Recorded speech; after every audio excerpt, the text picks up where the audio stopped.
Okay, welcome to the first video troubleshooting guide for installing a front nose to your Trans Am.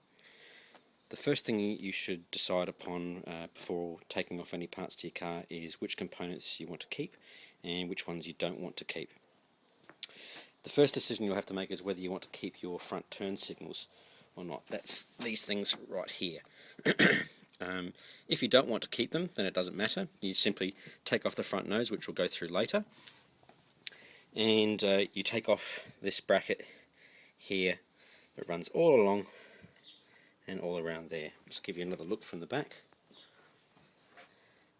And the reason why you have to take that bracket off is because of this part here that actually holds up the front bumper, and that would actually then get in the way of your scanner and everything else, so you wouldn't be able to see it.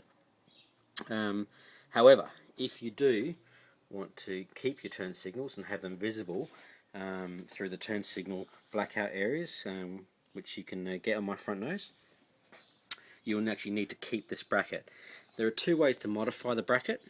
You can either cut along this section here. Of course, you make sure that you take the bracket off before you do any cutting. You don't want to angle grind into the body of the car. Or you can actually angle grind all along the edge here,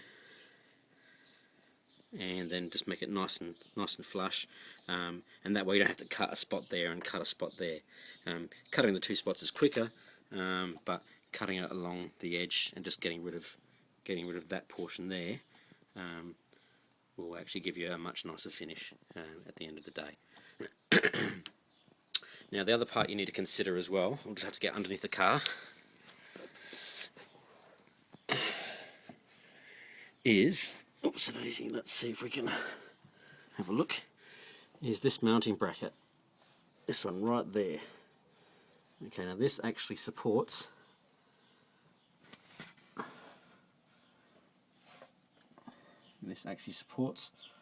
all of that. You can't see it because of the light. Oops, daisy.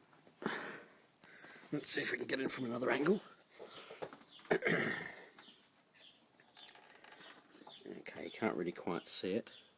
Okay, it's right there, that bracket.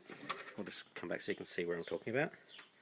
And that actually supports this entire area here. That runs along here.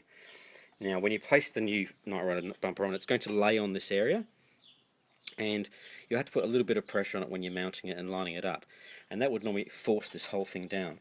So you need to make sure you don't take that bracket off, you don't lose it or damage it. I'd probably recommend making up two more and putting them on that side and on the other side as well, just to underneath these areas as well, and this area here, just so that you can get some extra support and a bit more of an even line. If you don't have those brackets in place, this is going to bend down, and all of the front nose, when you put the new one on, is going to sag, and it's not going to line up with the hood line at all. And you'll be up for some major reconstruction and structural support to get the effect that you want. Okay, that's it for the first video, and we'll continue with some more stuff later on.